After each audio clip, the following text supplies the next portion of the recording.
It is my honor and pleasure to introduce to you the 45th and the 47th President of the United States of America, Donald J. Trump.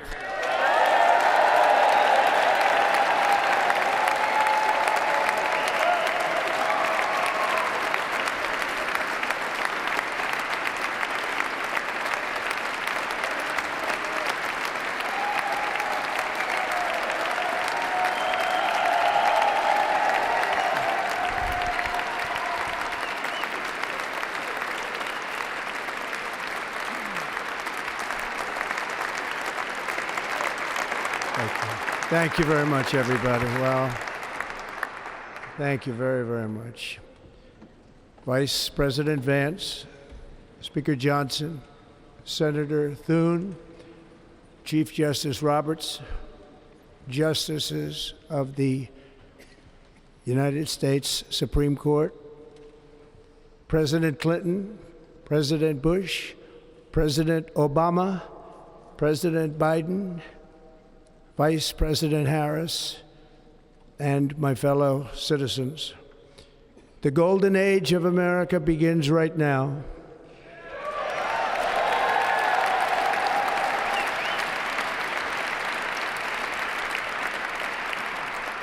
From this day forward, our country will flourish and be respected again all over the world.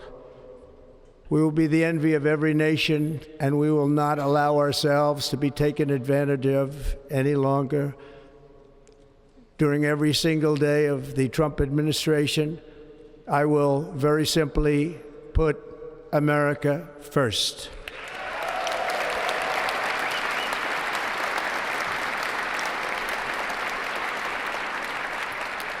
Our sovereignty will be reclaimed. Our safety will be restored. The scales of justice will be rebalanced. The vicious, violent, and unfair weaponization of the Justice Department and our government will end.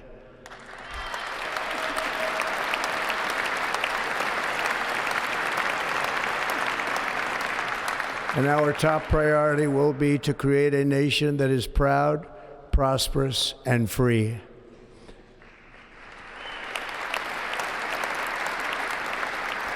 America will soon be greater, stronger, and far more exceptional than ever before. I return to the presidency confident and optimistic that we are at the start of a thrilling new era of national success. A tide of change is sweeping the country, sunlight is pouring over the entire world, and America has the chance to seize this opportunity like never before. But first, we must be honest about the challenges we face. While they are plentiful, they will be annihilated by this great momentum that the world is now witnessing in the United States of America. As we gather today, our government confronts a crisis of trust. For many years, a radical and corrupt establishment has extracted power and wealth from our citizens while the pillars of our society lay broken and seemingly in complete disrepair. We now have a government that cannot manage even a simple crisis at home, while at the same time stumbling into a continuing catalog of catastrophic events abroad.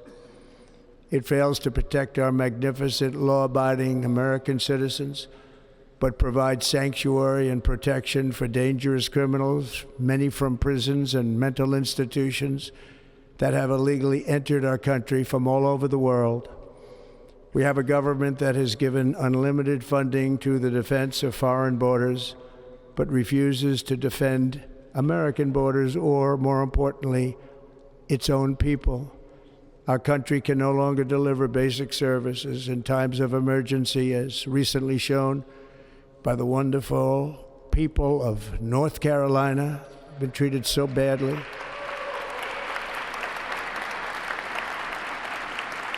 And other states who are still suffering from a hurricane that took place many months ago. Or more recently, Los Angeles, where we're watching fires still tragically burn. From weeks ago, without even a token of defense, They're raging through the houses and communities, even affecting some of the wealthiest and most powerful individuals in our country, some of whom are sitting here right now. They don't have a home any longer. That's interesting. But we can't let this happen. Everyone is unable to do anything about it. That's going to change. We have a public health system that does not deliver in times of disaster, yet more money is spent on it than any country anywhere in the world. And we have an education system that teaches our children to be ashamed of themselves in many cases, to hate our country despite the love that we try so desperately to provide to them. All of this will change starting today, and it will change very quickly.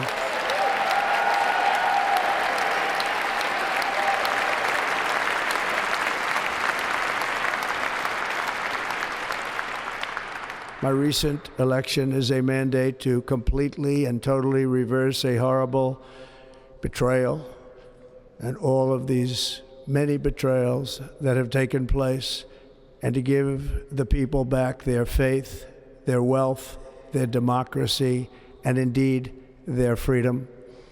From this moment on, America's decline is over.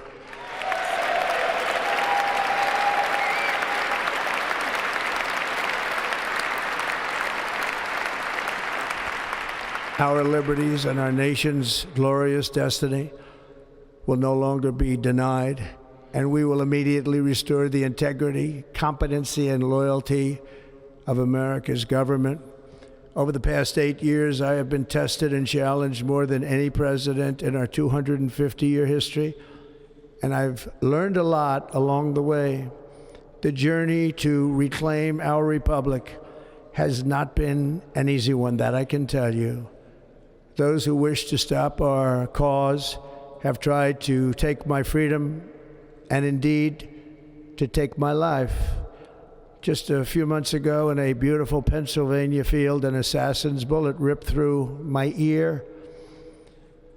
But I felt then, and believe even more so now, that my life was saved for a reason.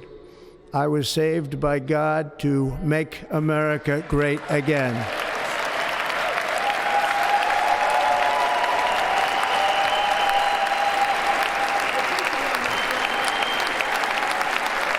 Thank you. Thank you.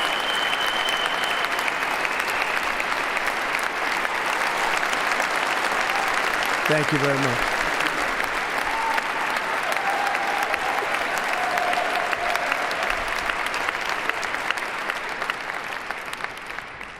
That is why each day under our administration of American patriots, we will be working to meet every crisis with dignity and power and strength.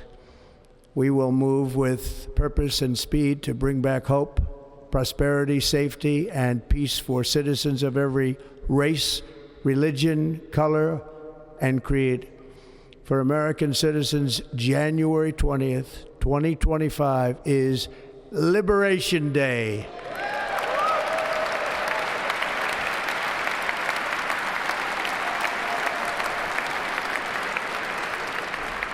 It is my hope that our recent presidential election will be remembered as the greatest and most consequential election in the history of our country.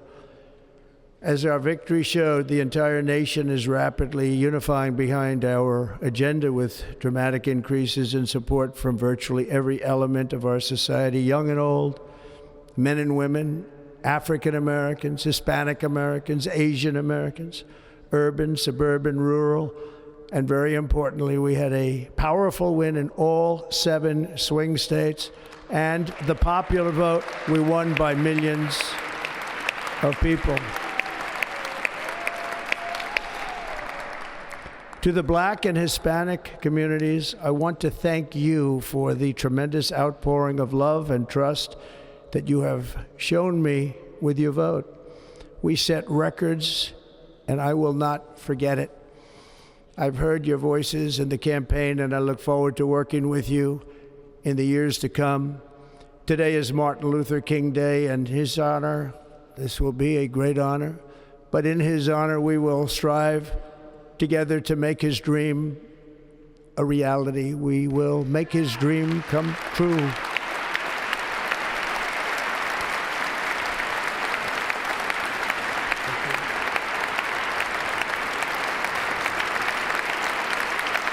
Thank you. Thank you. National unity is now returning to America, and confidence